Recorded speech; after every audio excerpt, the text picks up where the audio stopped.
Hi guys, welcome back to my channel. The case that I'm going to be looking into today is the case of well,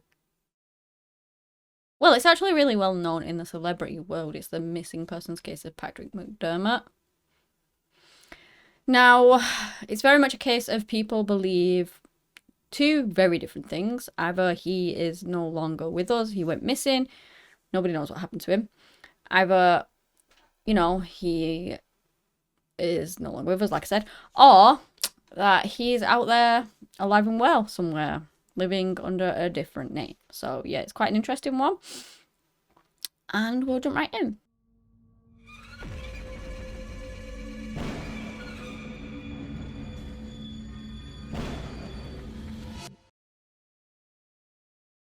Patrick McDermott was born in South Korea in 1956. Now, I have read and seen in articles that his name was Kim Chong-nam, the Korean newspaper Dongalobo. I'm sorry if I've said that wrong. Now, he was adopted by an American family at the age of 2 and was brought up in America, obviously.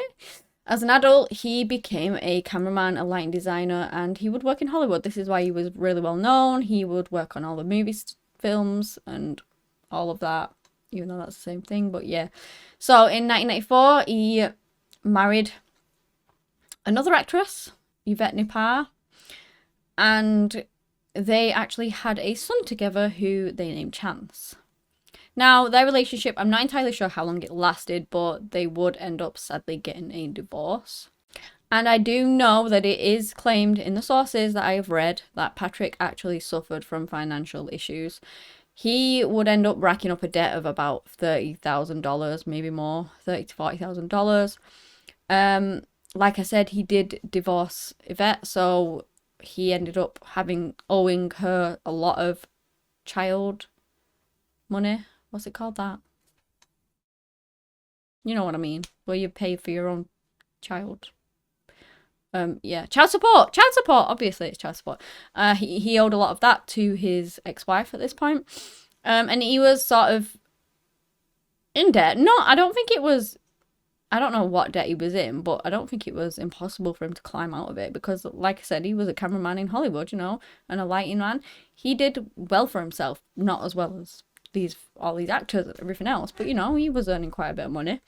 Anyway, regardless of that, he was ordered to pay all of his outstanding payments, and then he was doing really well in his personal life because he ended up meeting and getting together with Olivia Newton-John.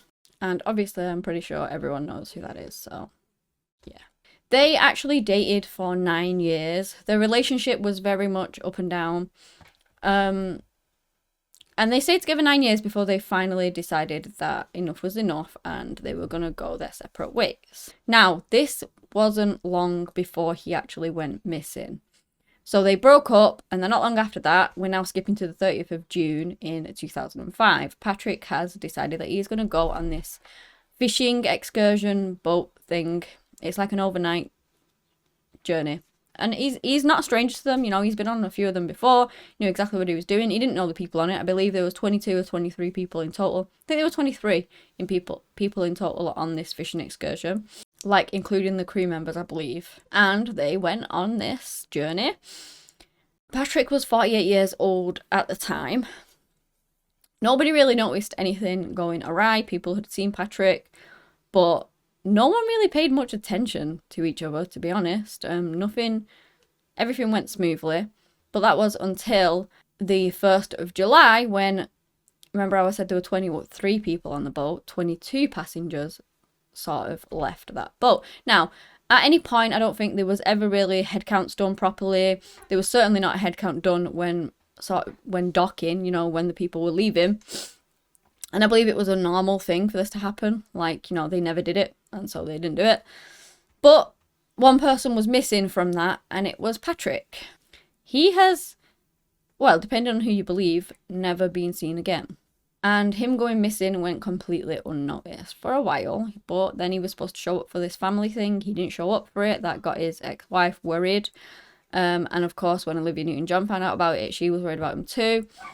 So his ex-wife rang up the manager of the marina in San Pedro, which is where the boat was docking. He was called Frank Liversedge. She rang him and asked if he had seen anything of Patrick. So he actually recalled that there was like this fanny pack left behind with some belongings in it. Well, they didn't actually know what was inside it because they hadn't opened it, but they were hoping that somebody would have sort of come back for it. You know, it was forgotten on the boat, and that was that. So they did determine that this was probably Patrick's. They went through it with his ex-wife's permission, and inside were his car keys, his ID, which was, I believe, his passport, and his wallet. And it had been sat in there for over a week. I think it was 11 days before he was finally reported as missing, so it had been sat there waiting to be collected, but it never was. And it turned out it's Patrick's belongings. Now, people have wondered why on earth Patrick would bring a passport on a boat that he's just going fishing on, and it's left the dock, went out to sea overnight, but it never crossed into a different country. It stayed in the same country, and it docked at the same boat dock on the way back. So people have thought that that was strange in the first place. But anyway, Frank thought, obviously this is odd, no one's seen him, his stuff is still here, his car was still in the car park, sorry. What on earth has happened to Patrick? So he rang the Coast Guard and the police, and Patrick was finally reported as missing. Another strange aspect here as well is that Patrick's bill for this fishing excursion and the food and whatever else was on there was actually paid in full an hour before the boat docked. So was that Patrick? Did he go and pay for it and then he vanished before it docked? Did he hide somewhere in the boat? And then like snuck off without anyone seeing him?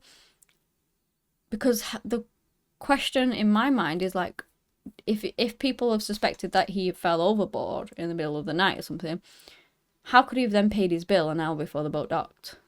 Or did he pay his bill and then he fell overboard? Just really, really strange. Anyway, the Coast Guard looked into it and they investigated and did searches and things like that. But they came to the conclusion that he's probably fell overboard and that he had sadly drowned. Also, quick, just little note, this boat trip was apparently a 22-hour boat trip. Fishing excursion, whatever it was. Of course, in all of these cases, theories emerge. The one that everyone went with was that he drowned overboard. Now, I have also heard and read from sources that Patrick actually got a new passport made just before this trip with a different name. One using sort of more of his birth name, which was, he used the name of Patrick Kim. So that's a bit odd, right? You go on this, you get a new passport that's not even in your name. You take your other passport onto the boat, you leave all your belongings there, and then you vanish. Well, if he fell overboard, he fell overboard. But what was the need for this new passport? I find that very, very strange. And they even had that knowledge too, and they still came to the conclusion that he's gone overboard, which to me doesn't make any sense at all. It kind of seems more like he wanted out of his old life. He had enough. Whether it was to do with the debt or not, I don't actually know, but you know, probably. And then he faked his own death, potentially. That's just my opinion. I'm not saying that that's exactly what he did, because, you know, who knows? Patrick may actually have fell overboard and drowned. Who knows? But a body was never found. Nothing was ever seen. And this is just what people have speculated, and sort of my opinion as well, I guess. Anyway, in 2009, Dateline did a sort of piece on him along with, I think it was Crime Stoppers. Maybe not Crime Stoppers. I don't know what the other one was. But it was the Dateline we're interested in, because they hired a guy called Philip Klein. And they sent him down to Mexico, because this is where a lot of speculation that this is where people thought, you know, he was. So they sent him down to Mexico to go and investigate. Now, that he actually ended up setting up this website, and it was findpatrickmcdermott.com. And this website, they then monitored the traffic on it, and they noted down the IP addresses that visited it. There was a lot of visits from the west coast of Mexico. And it was all in different places, all along the coast, so they're thinking that this may have been Patrick, and that he was checking on this to see if he could find any more information about whether they knew what happened to him or whatever. A lot of people do that, you know, when they have stuff like that about them, they do go and check on it if, you know, it's them. Anyway, so it was all in these different locations, but up and down the western coast, and they're thinking that it was him and that potentially he was on a boat. He didn't stay in one place for too long. But yeah, that's what they were thinking, that it was actually him checking in on it. And it could be. Now, the website is no longer running, I believe. It was discontinued, but then something came up in 2010 that claimed that they actually had some contact with Patrick. They said that they had found him, that he was living under his birth name. Again, like Patrick Kim, sort of along those lines. And that somebody under his council had contacted them and sent them a letter saying, like, stop looking for him, basically. He never faked his own death. He did nothing of the sort. He just wanted to get away. Yada, yada, yada. And he was sick of being hounded by the media and all this lot. There was never any proof of that, though. Nobody ever came forward with definite proof of him being alive, of this being true. They just sort of said that it was. At first, he didn't believe that it was legitimate, but then apparently he had a phone call with this person and then said, yep, he's definitely, legitimately Patrick's counsel. And so that's where a massive speculation goes. A lot of other private investigators have tried to find him as well and believe similar things. There was also a guy called Eduardo who came forward to say that he owned a cafe in Mexico and apparently recognized Patrick, approached him, and Patrick paid him off to not tell anyone. Obviously, this is just what people have said, whether you want to believe it or not. Whether it's true or not, I have no idea, but I'm just sort of giving you all the information that I found. But let me just say as well, none of this has ever been corroborated. No proof to say that Patrick is still alive is out there at all. This, the first investigator, Clive, was it? Philip Clave? Can't remember. He wrote a book on it, and literally his ex-wife tried to block this book from being published because she said that Patrick isn't alive. It's not fair for her son and herself, their family, to keep being dredged back through all of this. Like, you know, saying that he's alive and this, that, and the other, and it's not fair. His son is sort of not getting over it, because you can never get over something like that, but, you know, moving on, and then he's being pulled back again. So she really wanted the book blocked, but it wasn't.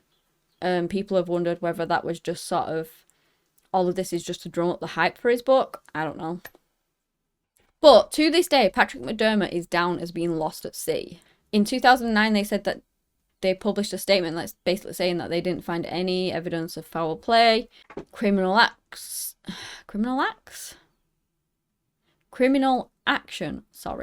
like any other attempt or a hoax or anything like that. They believed that, you know, I guess it was an accident, that you've just fell overboard or whatever.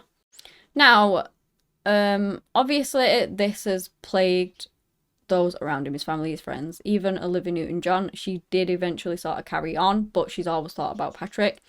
And herself and Yvette as well, they actually became really good friends, because it was, Yvette said that it was Olivia that would come in and check on her and her son and invite them for food and all this lot. So they actually became really good friends out of it. And she said, like, whenever she headed down the rabbit hole about it all, Olivia was the one to always pull her back, which is just something that really nice that came from all of this tragedy. Sadly, Olivia Newton-John did pass away in 2022. But, you know, Patrick was always in her thoughts. We have no idea what happened to him.